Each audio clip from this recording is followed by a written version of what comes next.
तस्य भगवतो अरहतो सम्मा संबुद्धस्य साधु साधु।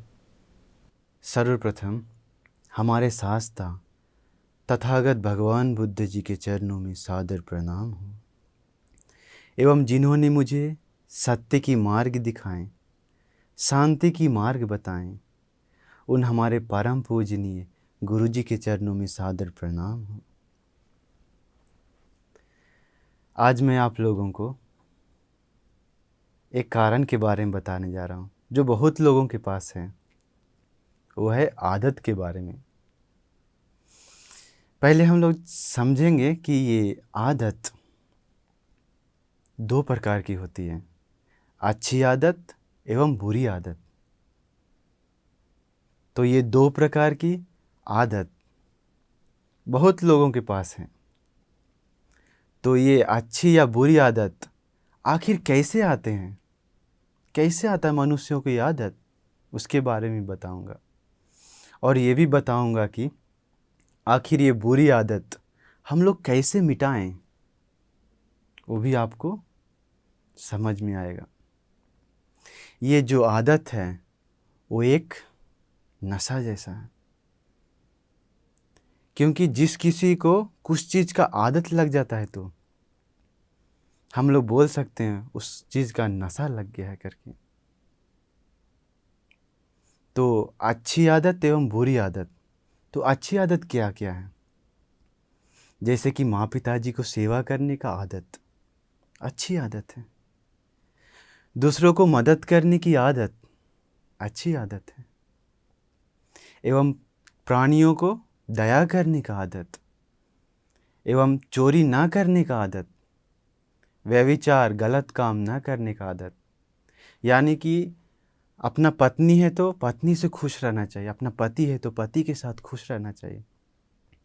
दूसरा औरत या पुरुष के पास नहीं जाना चाहिए गलत काम करने के लिए। और अच्छी आदत क्या है? झूठ नहीं बोलना, सत्य बोलना अच्छी आदत है। नशा नहीं करना, शराब नहीं पीना अच्छी आदत है। देखिए बहुत सारा अच्छी आदत है। और शांति से रहना अच्छी आदत है। घर में कितना झगड़ा होता है, घर में कितना लड़ाई होता है, लेकिन कोई कोई लोग है शांति से रहता है। तो शांति से रहने का आदत अच्छी आदत है। ये सब अच्छी आदत इत्यादि जितना भी अच्छी आदत है आप लोग जानते हैं, वो सब अच्छी आदत। एवं बुरी आदत क्या है? शराब पीना बुरी आदत है, शराब का नशा लग जाता है। एवं चोरी करने का आदत बुरी आदत है। प्राणियों को हिंसा हत्या करने का आदत बुरी आदत है। चोरी करने का आदत बुरी आदत है। व्यभिचार करने का आदत बुरी आदत है। झूठ बोलने का आदत बुरी आदत है। एवं माँ पिताजी को मारना पीटना गाली देना बुरी आदत है।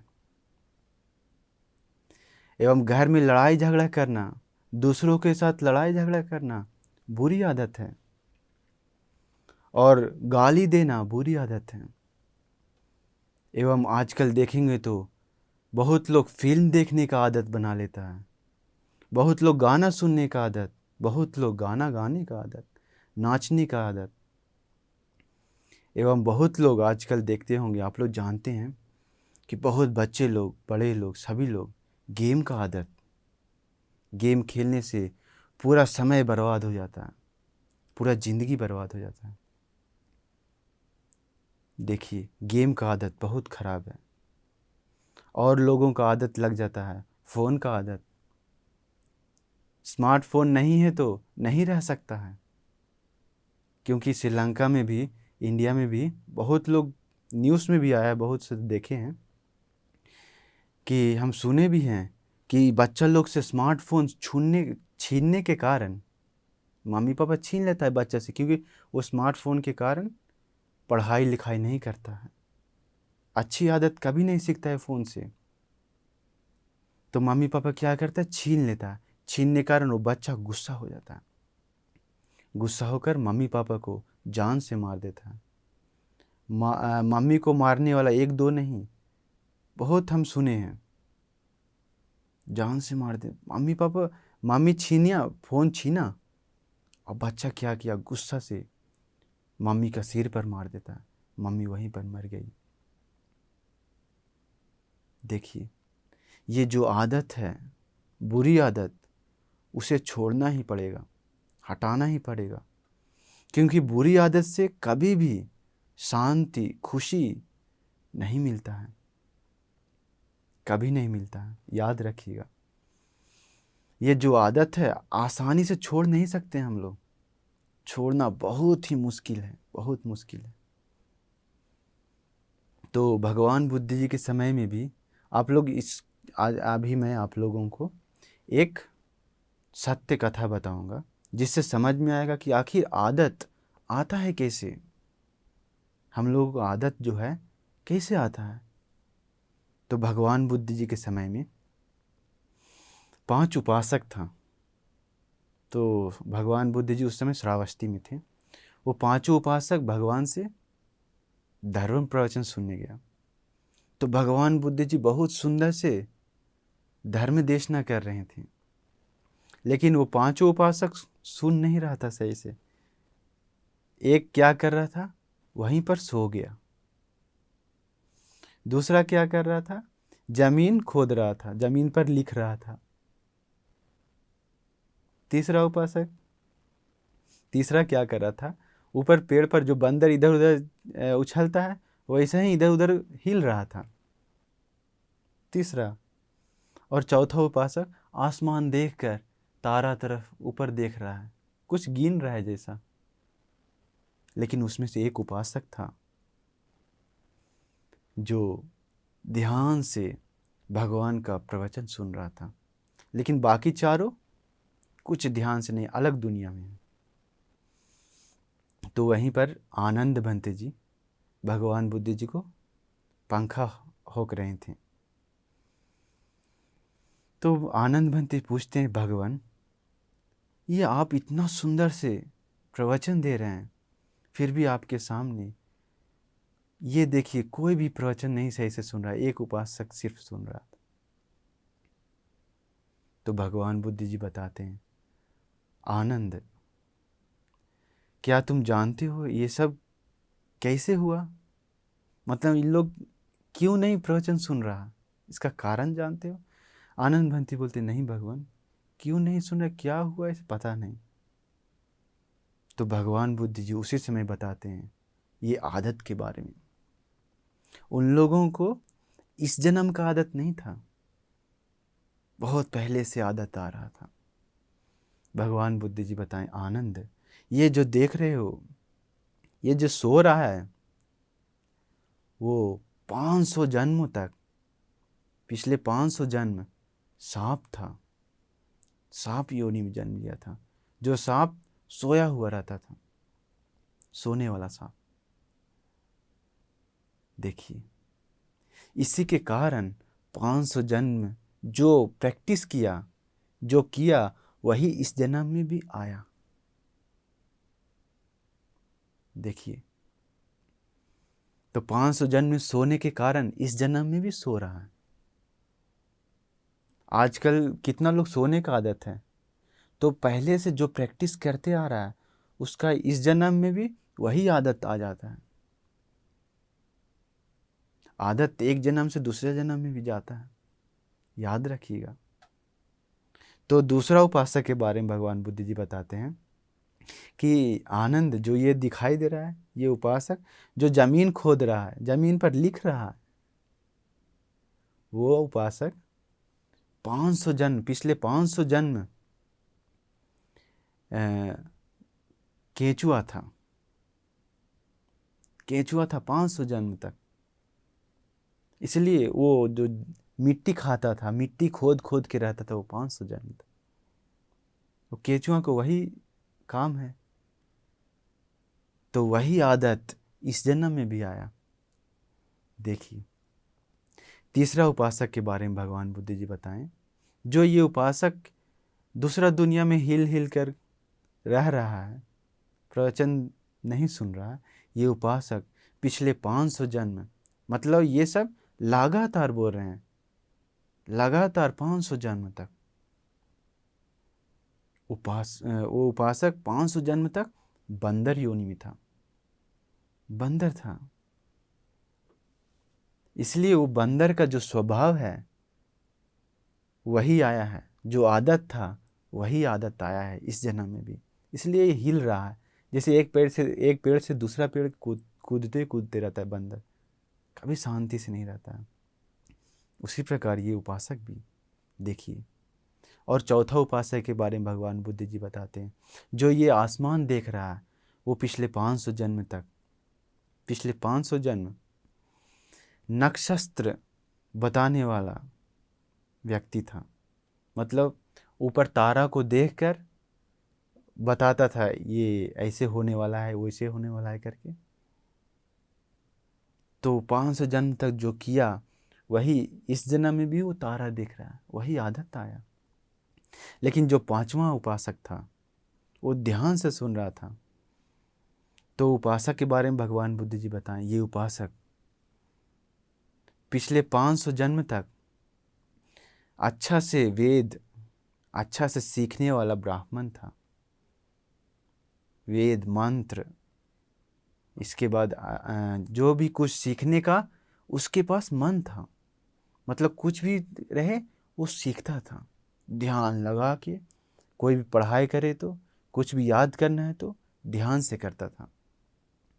तो वही इस जन्म में भी आया वो आदत, प्रवचन सुन रहा है तो ध्यान से सुन रहा है।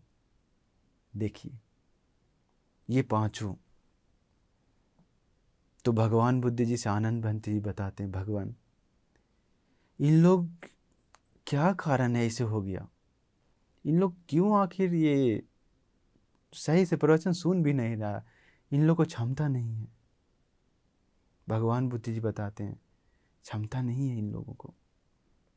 भगवान बुद्ध जी उस समय बताते हैं कि आनंद, ये जो भगवान बुद्ध वचन जो है वो कल्पों कल्प तक, यानी कि एक कल्प 10 कल्प नहीं, 1000 कल्प नहीं, लाखों लाख करोड़ों करोड़ों कल्प। कल्प मतलब आप जानते होंगे बहुत समय, दीर्घ समय को बोलता है कल्प, हम लोग गिन भी नहीं सकते इतना समय,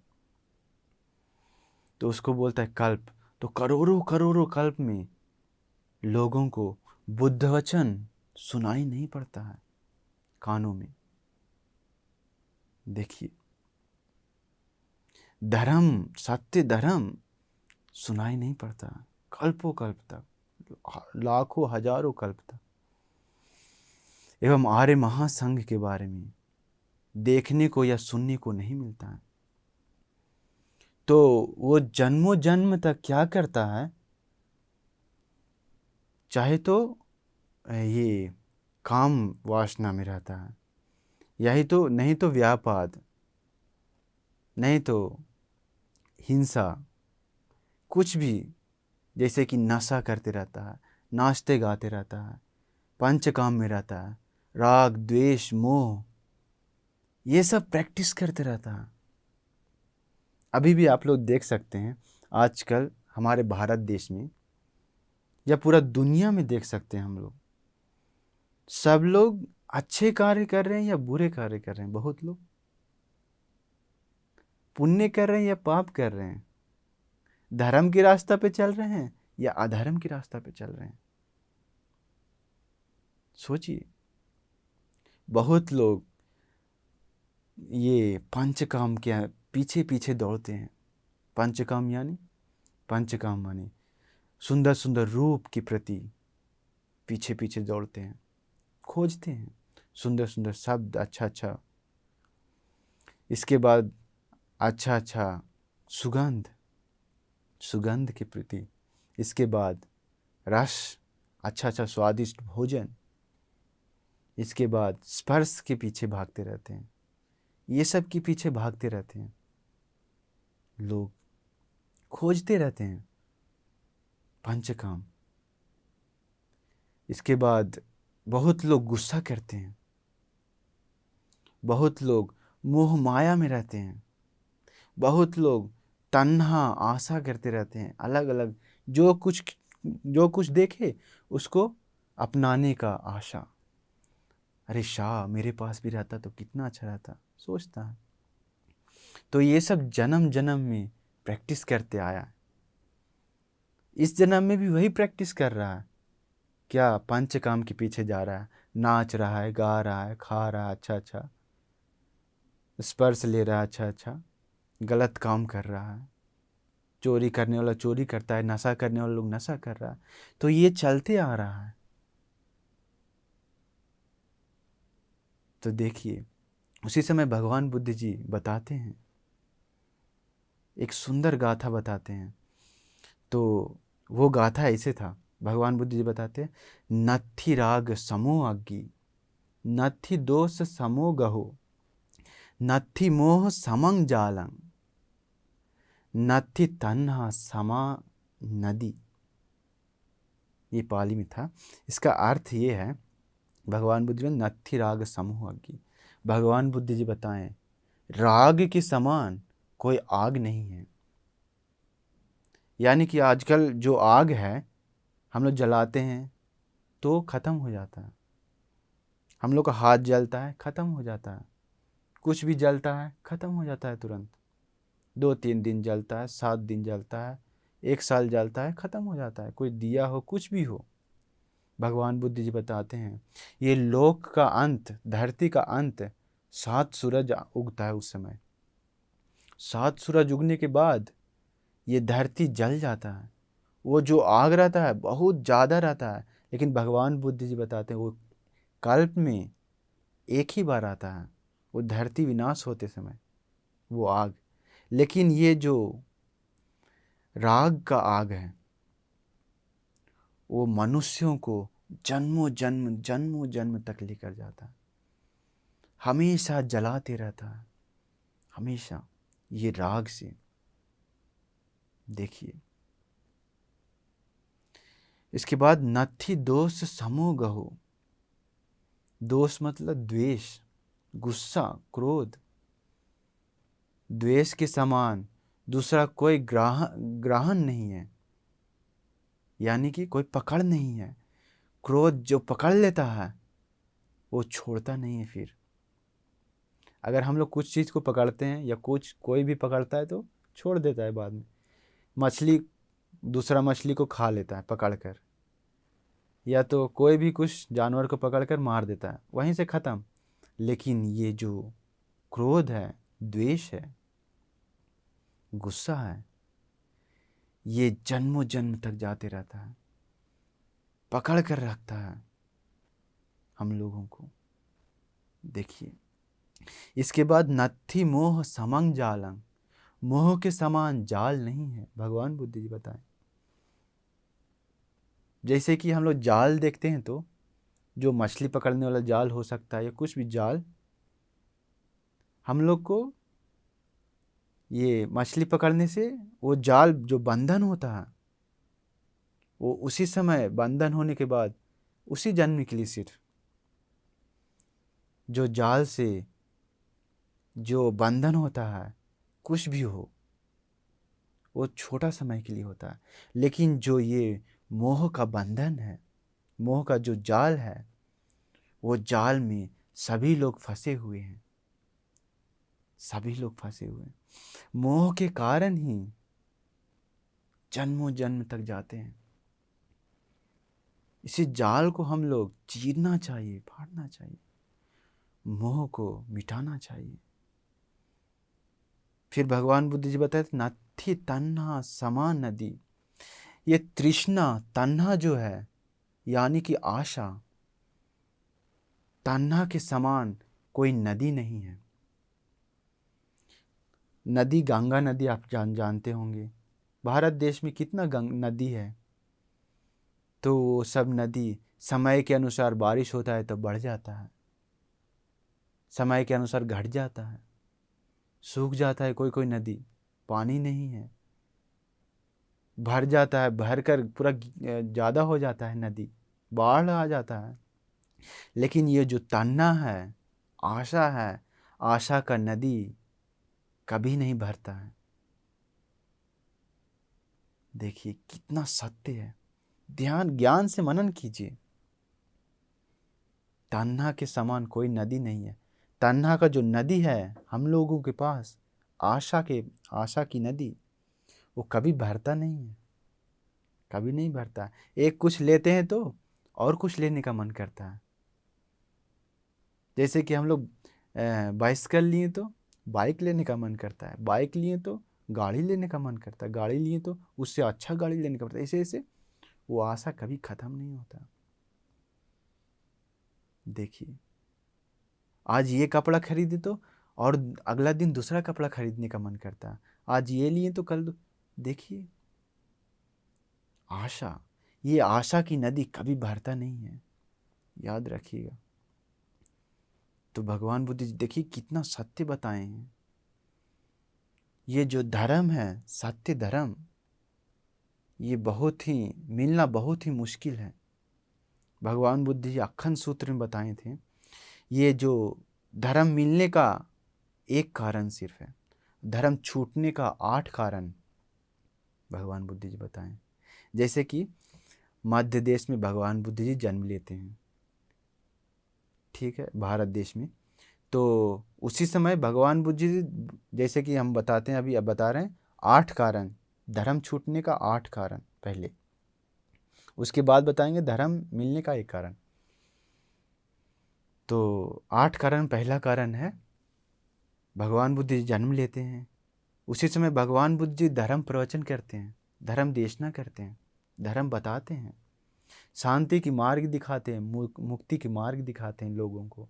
उसी समय या तो भगवान बुद्ध जी हो या भगवान बुद्ध जी का श्रावक संघ हो, धर्म बताते हैं, मुक्ति की मार्ग दिखाते हैं। उसी समय अगर वो व्यक्ति नरक में है तो उसको धर्म कभी नहीं मिलता है, धर्म नहीं मिलता है, मुक्ति की मार्ग नहीं मिलता है, वो नरक में है तो। दूसरा है भगवान बुद्ध जी, वैसा ही भगवान बुद्ध जी धर्म बताते हैं, धरती पर जन्म लिए हैं, धर्म भी है, लेकिन वो व्यक्ति जानवर लोक में है, पशु पक्षी में है, मछली या कोई गाय कुत्ता, कोई भी शेर, जानवर में है या पशु पक्षी में है, कुछ पक्षी। तो उन लोग को धर्म कितना ही बताएं, कितना अवबोध नहीं कर सकता, उन लोग को धर्म मन में नहीं जाता है, धर्म अनुबोध नहीं कर सकता, बोध करना बहुत ही मुश्किल है। जानवर लोग को कर ही नहीं सकता, मनुष्य लोग को तो बहुत मुश्किल है। दूसरा कारण ये था। तीसरा कारण, भगवान बुद्ध जी भी धरती पर हैं, धर्म भी बताने वाला है। आर्य महासंघ हो या भगवान बुद्ध धर्म भी बताते हैं, मुक्ति मार्ग दिखाते हैं, लेकिन वो व्यक्ति क्या है, असान्यतर लोक में है। ऐसा एक जगह है जहाँ संज्ञा नहीं है, उस लोक में भी वहाँ बहुत दीर्घ आयुष रहता है, उस लोक में भी धर्म बोध नहीं कर सकते, मुक्ति की मार्ग पर नहीं चल सकते हैं। तो एक चौथा कारण क्या है, भगवान बुद्ध जी भी धर्म बता रहे हैं, और भगवान बुद्ध जी भी हैं, धर्म बता रहे हैं, आर्य महासंघ भी है, लेकिन वो व्यक्ति प्रेत लोक में है तो वो धर्म बोध नहीं कर सकता है, मुक्ति की मार्ग पर नहीं जा सकता है। फिर पांचवा कारण बताए हैं, वो व्यक्ति इसी मनुष्य लोक में जन्म लिया, लेकिन मिथ्या दृष्टि है, मिथ्या दृष्टि है, तो धर्म बोध नहीं कर सकता है वो। देखिए आजकल देखिए धर्म सुनने को कितना लोग को मिल रहा है, बहुत ही कम लोग को ये सत्य धर्म, बहुत लोग मिथ्या दृष्टि है। क्या है मिथ्या दृष्टि? मिथ्या दृष्टि है पुण्य या पाप करने का फल नहीं मिलता है, या कुछ दान देने का फल नहीं मिलता है, ऐसा अगर कोई मानता है तो वो मिथ्या दृष्टि है। या सेवा सत्कार करने का फल नहीं है, ऐसा मानता है तो। या मम्मी करके एक विशेष, कोई मम्मी पापा करके विशेष व्यक्ति है, ऐसा नहीं मानता है तो वो मिथ्या दृष्टि है। फिर इस लोक है, ये लोक है, परलोक है, और दूसरा लोक भी है, जानवर लोक, भूत प्रेत लोक, नरक, दिव्य लोक इत्यादि अलग अलग लोक है। वो अगर मानता है तो सम्मत दृष्टि है, अगर नहीं मानता है तो वो मिथ्या दृष्टि है। देखिए, औपपातिक सत्य है, मानता है तो सम्मत दृष्टि है, नहीं मानता है तो मिथ्या दृष्टि है। औपपातिक मतलब अपने आप जन्म लेता है, जैसे दिव्य लोक में, प्रेत लोक में इत्यादि जगहों पर, नरक में कोई जन्म देने वाला नहीं है, वहाँ अपने आप जन्म होता है। जैसे कि यहाँ मनुष्य लोक में कोई पाप किया तो ज़्यादा पाप करने के कारण वो मरने के बाद नरक में जाता है, हम लोग बोलते हैं।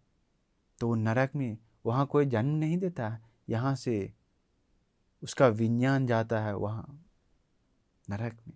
नरक में जाने के बाद वहाँ दुख भोगता है, वहाँ औपपातिक है, अपने आप जन्म लेता है ऑटोमेटिक।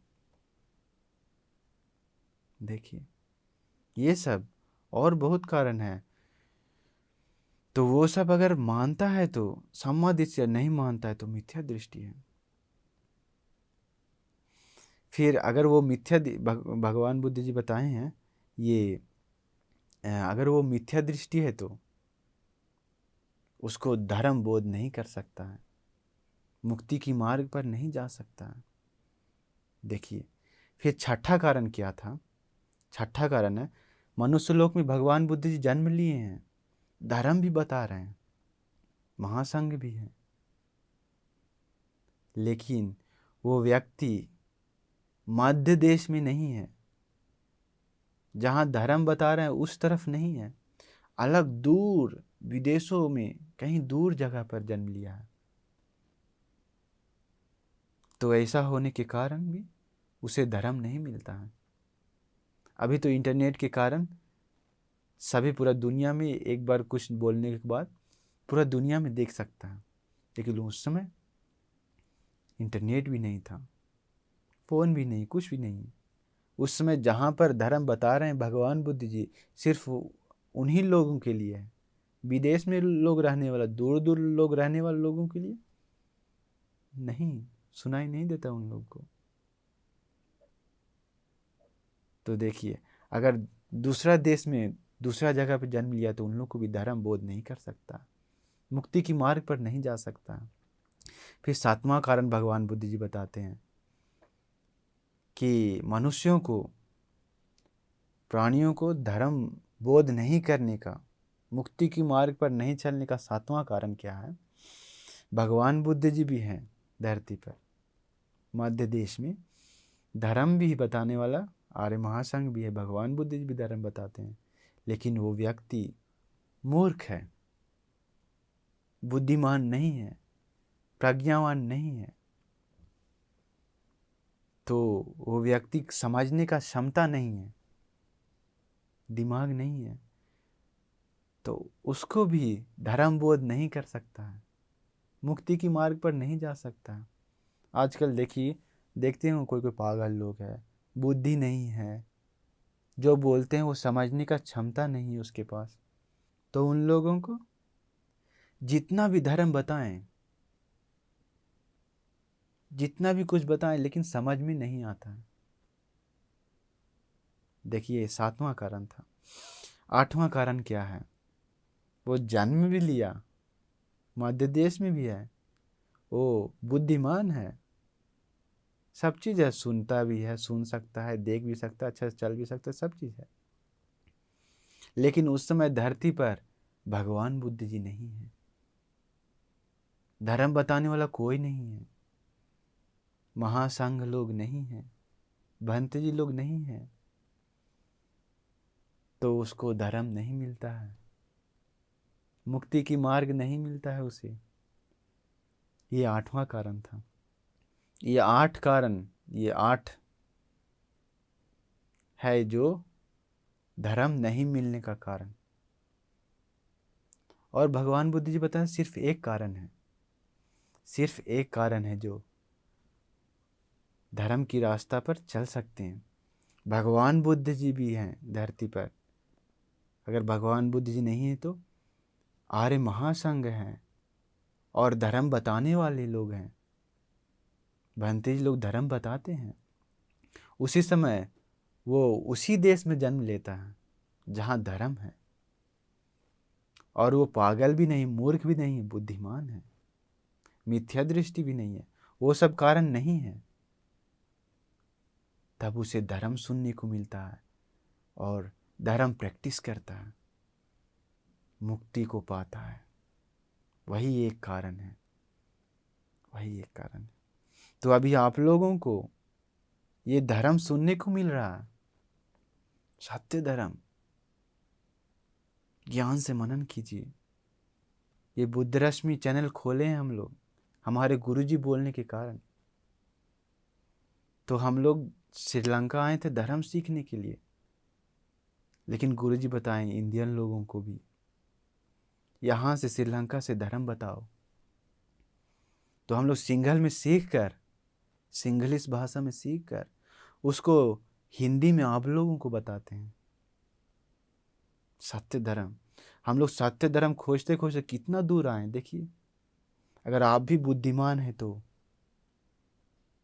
ज्ञान से मनन कीजिए कि कौन सत्य बोल रहा है और कौन झूठ बोल रहा है,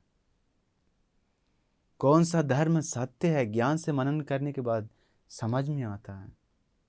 झूठ मूठ के ये वाद विवाद करने से, डांटने से, गाली देने से, ये सब से नहीं होता। देखिए, तो आप लोगों को भी अभी जन्म लिए भारत देश में, आप लोगों को भी धर्म सुनाई दे रहा है। आप लोग प्रैक्टिस कीजिए। ये मौका गवाइए मत, इस मौका को जाने मत दीजिए। शायद ये अंतिम मौका हो सकता है आपका जीवन का। फिर अगर इस जन्म में छोड़ दिए तो सत्य धर्म को बाद में कब हम लोगों को मिलेगा ऐसा धर्म। धर्म धर्म बोल रहे हैं, धर्म क्या होता है? सत्य धर्म में 4 आर्य सत्य आता है, 4 इर्धिपाद, 4 सम्यक प्रधान वीर, 5 इंद्रिय, 5 बल धर्म, 7 भुजंग, आर्य अष्टांगिक मार्ग। ये सब को बोलते हैं धर्म, सत्य धर्म। यही सब आप लोगों को सीखना है। ये आसान नहीं है, बहुत ही मुश्किल है, ये बहुत ही गहरा है। तो आप लोग धीरे धीरे बुद्ध रश्मि चैनल से सीख सकते हैं प्रवचन, धर्म सीख सकते हैं, सत्य धर्म। उसी के अनुसार जीवन बिताइए। जो तो हम अभी बता रहे हैं आपको, जो आदत है, बहुत लोगों को बुरी आदत है, वो छोड़ें कैसे हम लोग, बुरी आदत को कैसे हटाएं। बहुत लोग परेशानी है। तो बुरी आदत को हटाने के लिए ये सोचना चाहिए कि ये मेरा हित के लिए नहीं है, दूसरों का हित के लिए नहीं है, दोनों का अहित के लिए होता है। ये जो बुरी आदत है, इससे मुझे कभी भी सुख नहीं मिलेगा, दुख ही मिलेगा। खुशी से, सुखी से जीवन नहीं बिता सकते हैं, दुखी से ही जीवन बिताना पड़ेगा। जो बुरी आदत का जो घाटा है वो सोचना चाहिए, और जो अच्छी आदत का फायदा है वो भी सोचना चाहिए। जिसके कारण आपको बुरी आदत जो है, उस जिस आदत में मन गया हुआ है, उस आदत को छोड़कर धीरे धीरे अच्छी आदत करने का मन करेगा। तो आप लोगों को अभी समझ में आ गया होगा कि कैसे करते हैं, ये आदत को कैसे हटाएं। क्योंकि जितना भी बुरी आदत है, गलत है, खराब आदत है, वो सब राग द्वेष मोह के अंदर आता है। ये धर्म नहीं अधर्म है, जिसके कारण आपका पूरा जीवन बर्बाद हो जाता है। अगला जन्म भी खुशी नहीं होगा, अगला जन्म भी दुखी से बिताना पड़ेगा। तो आप लोग ये जितना भी बुरी आदत है वो सबको हटा दीजिए। हटाने से ही आपका कल्याण होगा, छोड़ने से ही आपका कल्याण होगा। तो मैं आप लोगों का आशीर्वाद करता हूँ कि जितना भी बुरी आदत है वो सब हटाकर खुशी से, शांति से, मम्मी पापा के साथ, परिवार के साथ खुशी से जीवन बिताने का भाग्य मिल जाए। नमो बुद्धाय।